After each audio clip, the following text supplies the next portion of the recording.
Assalamualaikum warahmatullahi wabarakatuh. Pemirsa MTA dimanapun Anda berada, Alhamdulillah kita dapat berjumpa kembali dalam program Tafsir Kabir. Seperti episode sebelumnya, kita menyajikan Tafsir Kabir melalui dialog, tidak monolog. Dan saya saat ini tidak sendiri, melainkan ditemani oleh narasumber lain, yakni Bapak Maulana Nasir Ahmad. Di mana pada episode sebelumnya kita telah membahas apa itu adl, apa itu takwa, terus kafara. Nah, pada episode kali ini kita akan fokus membahas berkenaan dengan syafaat. Untuk itu, kita minta Bapak Maulana Nasir Ahmad untuk membacakan ayat beserta artinya terlebih dahulu. Kemarin kita sudah membahas tentang kafara, adil. Dan pada episode kali ini kita khususkan hanya untuk membahas syafaat. Tapi tentunya memang masih berkelanjutan dari materi sebelumnya tentang adil dan taat, takwa. Gitu ya.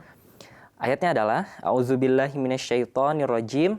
Wattaqu yauman la tajzi nafsun an nafsin syai'aw wa la yuqbalu minha syafa'atu wala yu'khadhu minha 'adlu wala hum yunsarun. Ayat 49 dari surah Al-Baqarah. Artinya, dan takutlah kamu terhadap hari ketika suatu jiwa sama sekali tidak akan menggantikan jiwa yang lain, tidak akan diterima suatu syafaat darinya, tidak akan diambil tebusan darinya, dan mereka tidak pula akan ditolong. Nah, ini kalau saya pikir ya Pak ya, banyak sekali penjelasan dari tafsir-tafsir tentang syafaat. Ya, syafaat ini. Bahkan di sini juga dijelaskan dari makna kata perkatanya. Perkata kemudian istilahnya bagaimana. Iya. Nah, untuk syafaat, kalau saya pikir saya lanjutkan ya. Iya, silakan. Di sini lanjut berkenaan dengan kafarah kemarin sudah. Di sini menjelaskan tentang syafaat terambil dari kata akar kata yang itu genap ya. Jadi tidak semua orang mampu meraih apa yang ia harapkan. Ketika itu banyak cara yang dapat dilakukan, antara lain meminta bantuan orang lain. Nah, jika apa yang diharapkan seorang terdapat pada pihak lain yang ditakuti atau disegani, ia dapat menuju kepadanya dengan menggenapkan dirinya dengan orang yang dituju itu untuk bersama-sama memohon kepada yang ditakuti dan yang disegani, orang yang dituju itulah yang mengajukan permohonan. Memang pengertiannya agak saya juga mencerna dua kali untuk mendapatkan ini. Mungkin kalau misalnya dari tafsir Kabir mungkin ada ya penjelasan lebih ringkas dari perkataan. Kita bahas perkataannya dulu aja. Bagaimana Pak Arifin? Ya, baik. Dari syafaat sendiri maknanya adalah meminta orang yang lebih tinggi, ya. Syafaat itu ya, orang yang lebih tinggi atau yang lebih kita bisa mengatakan orang soleh untuk memberikan bantuan kepada orang yang rendah. Orang yang istilahnya tidak baik ya dalam hal kerohanian, terutama untuk akhirat. Jadi mereka meminta syafaat. Nah, tapi nanti kita akan bahas mengapa syafaat di sini yuqbalu minha syafa'ah. Kenapa syafaat mereka itu tidak diterima?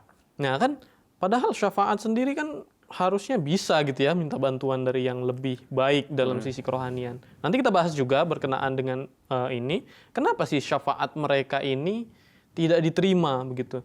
Jadi secara garis besar syafaat itu sendiri tadi ya, secara bahasanya syafaat berarti bantuan ya dari suatu seorang yang lebih tinggi kepada yang rendah.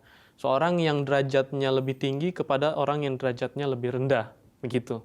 Nah, kata-kata takutlah kamu pada hari itu. Nah, hari itu di sini merujuk pada hari kiamat nanti. Di mana hukum yang memang kalau kita ambil kesimpulan dikit ya, kalau syafaat ini memang untuk bantuan gitu ya.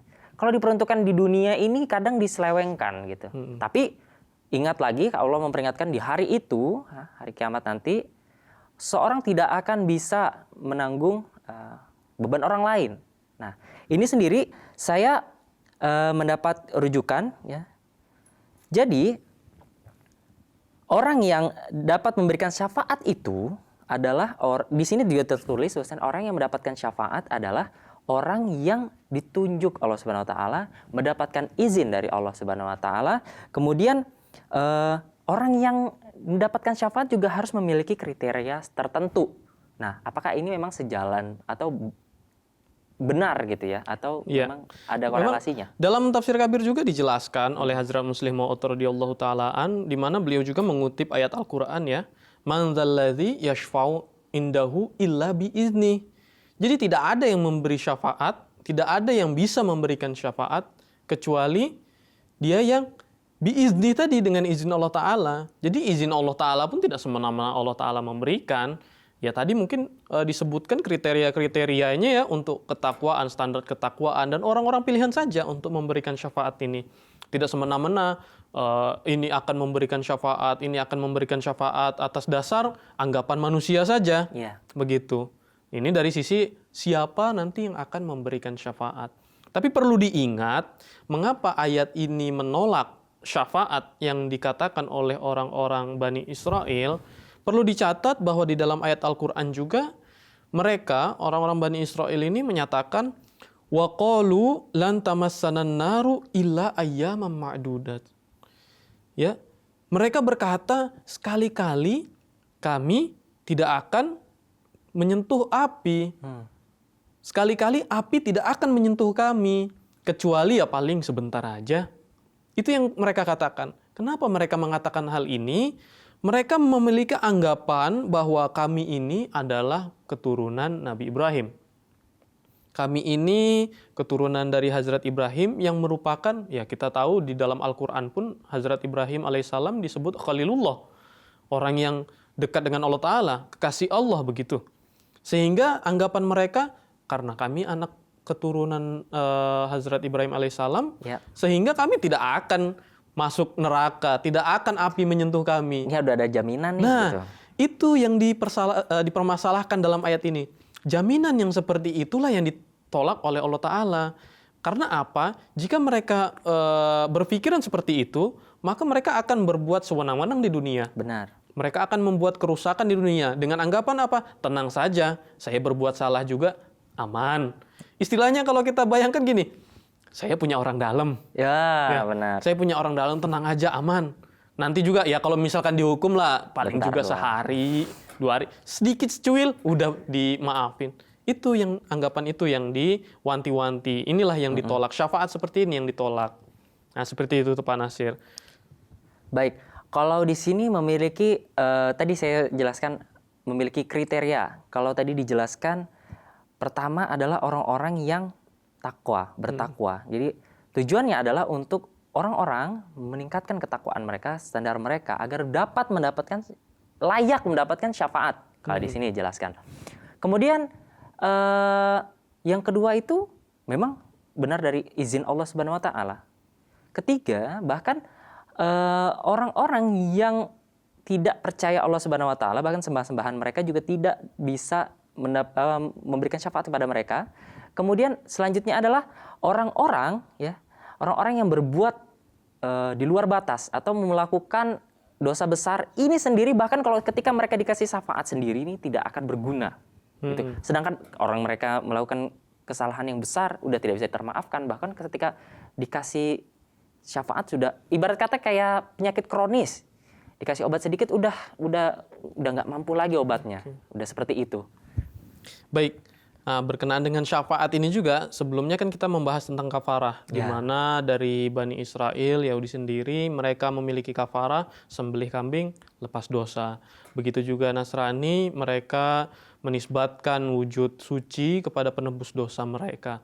Nah, dalam syafaat ini juga tidak lepas kaum Nasrani juga, di mana kita jumpai dalam kitab mereka ya, 1 Yohanes bab kedua, dikatakan seperti ini.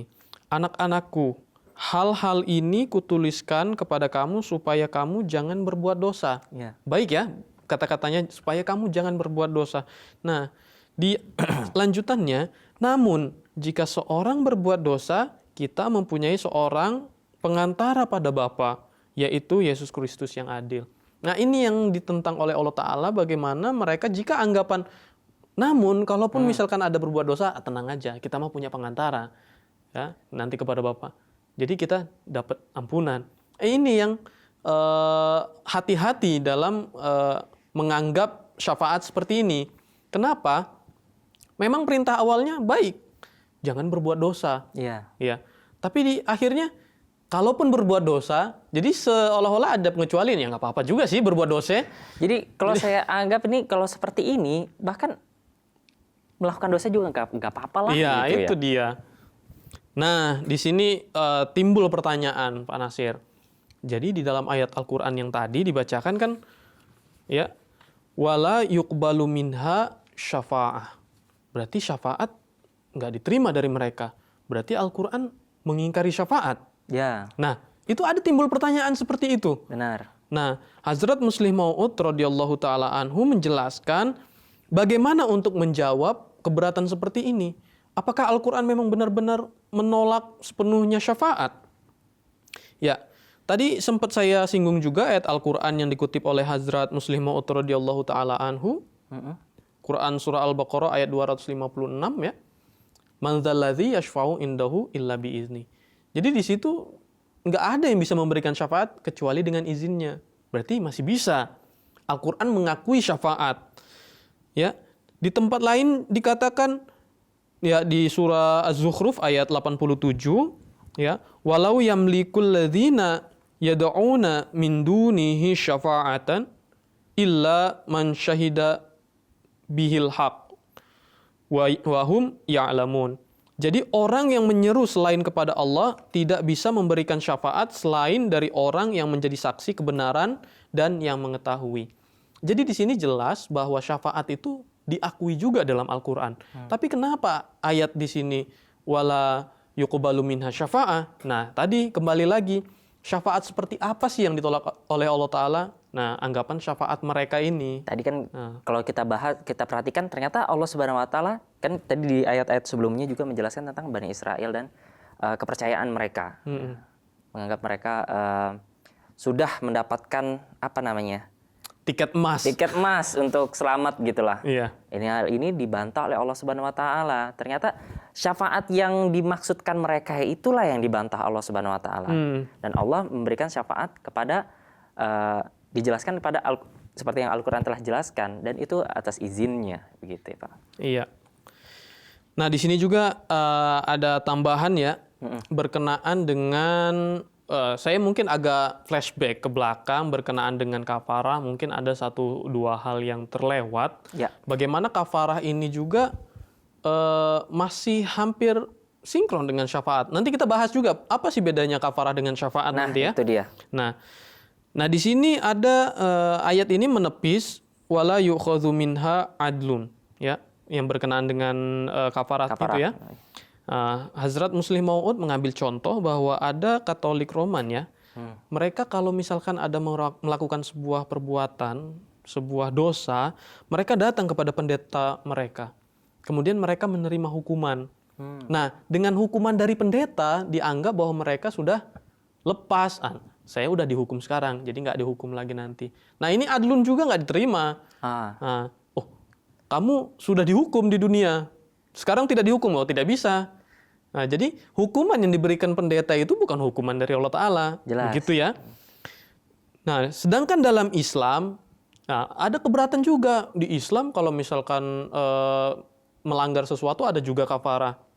Nah, perlu diperhatikan ya, ada keberatan-keberatan seperti ini. Misalkan seseorang lupa mengerjakan rukun haji, kan kafarahnya itu kan nyembelih kurban ya, nyembelih kurban. Tapi di situ tidak disebutkan bahwa dengan menyembelih kurban dosanya hilang. Tidak seperti itu.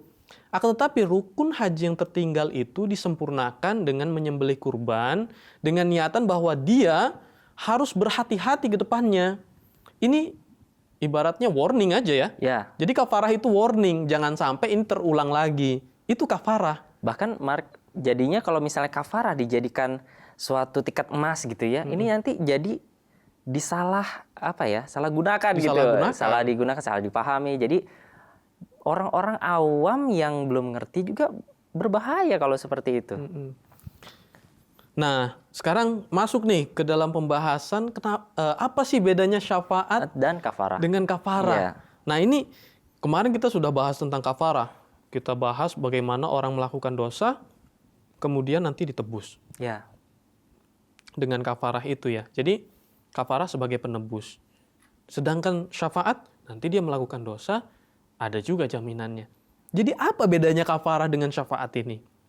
Nah, kalau di tafsir Kabir ini Hazrat Muslih Mau'ud ada secara spesifik yang menjelaskan bagaimana perbedaan kafarah dan syafaat Nah, itu ya. ini yang nggak saya dapat ya. Yang nggak saya dapat ya. Ya terkadang kan di buku ini kita dapat, tapi kan tidak semua gitu ya.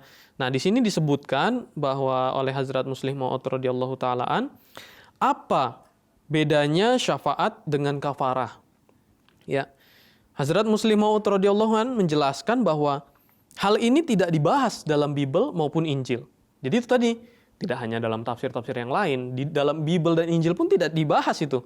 Tidak kita dapati pembahasan apa perbedaan antara kafarah dan syafaat. Tapi di sini disebutkan ya. Namun dari kata kafarah dan syafaat itu sendiri diketahui perbedaannya. Kafarah menghilangkan pengaruh dari perbuatan orang lain dengan perbuatan. Ya. Ya, ini kafarah. Jadi ada perbuatan buruk ya, untuk menghilangkannya dilakukan suatu perbuatan. Misalkan dalam Yahudi tadi ya, Bani Israel kita ketahui yang kita bahas sebelumnya bahwa kafarah itu mereka berbuat salah, berbuat dosa, mereka melakukan penyembelihan. Ya. Yang pada awal mula ya. Iya. Jadi memang kafarah ini suatu perbuatan yang dilakukan untuk menebus suatu perbuatan yang salah. Begitu ya. Begitu juga dengan Nasrani yang menyatakan bahwa kafarahnya sebagai penebusnya adalah Yesus Kristus, Nabi Isa alaihissalam, di mana mereka berbuat dosa, Nabi Isa harus dilakukan penyaliban. Itu suatu perbuatan yang dilakukan untuk menebus suatu perbuatan yang salah. Itu kafarah. Tapi beda dengan syafaat. Syafaat itu suatu hasil yang buruk dilakukan oleh orang, tapi yang di sini nggak disebutkan suatu pekerjaan. Jadi begitu saja.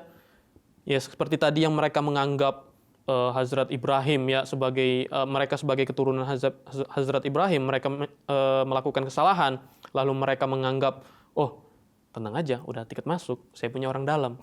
Hazrat Ibrahim kan tidak melakukan apa-apa untuk ini. Nah itu syafaat dan kafarah.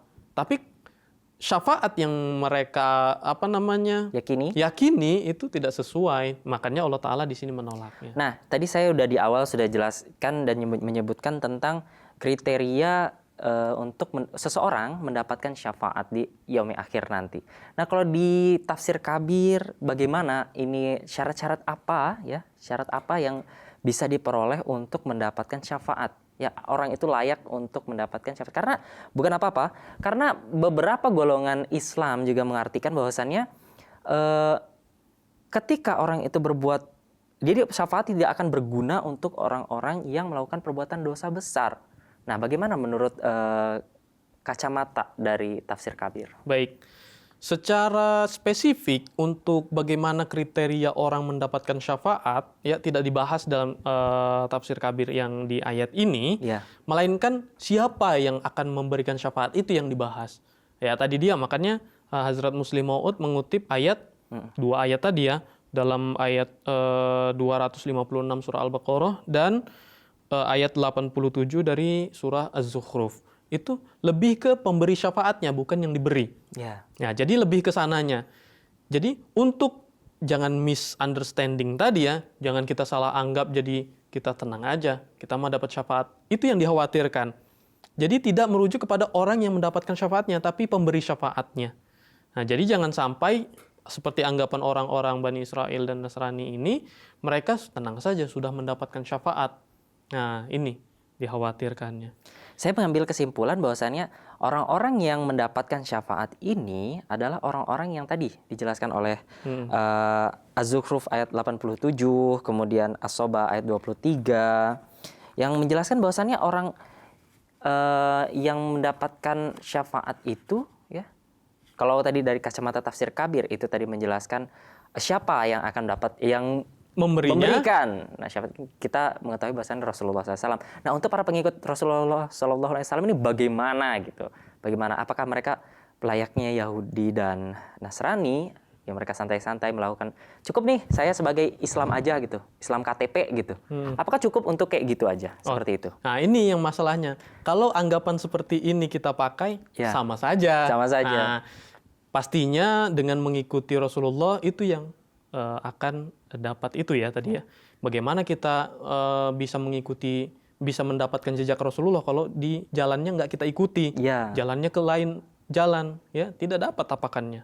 Mungkin itu saja ya yang dapat kita diskusikan berhubung waktu ya berkenaan dengan syafaat tadi. Bagaimana orang dapat memberikan syafaat itu atas izin Allah, dan tadi Pak Nasir sudah jelaskan juga bagaimana orang-orang yang layak mendapatkan syafaat ya, termasuk orang-orang yang tidak dosa besar. Iya, benar. Kalau misalkan seperti itu, kita melakukan hal buruk saja sama saja dengan yang tadi ya, anggapan orang-orang Yahudi dan Nasrani tadi. Jadi kita cukupkan pembacaan pembahasan tentang syafaat sampai di sini Pak ya, Iya. episode kali ini. Baik, pemirsa MTA dimanapun Anda berada, demikianlah diskusi kita dalam mengupas tafsir Quran Surah Al-Baqarah ayat ke-49 tentang syafaat terutama. Saya Muhammad Arifin beserta Maulana Nasir Ahmad dan seluruh kru yang bertugas mohon pamit undur diri. Semoga apa-apa yang tadi kita telah jelaskan dapat menambah wawasan keilmuan dan keimanan kita. Wa akhirul kalam, Assalamualaikum warahmatullahi wabarakatuh.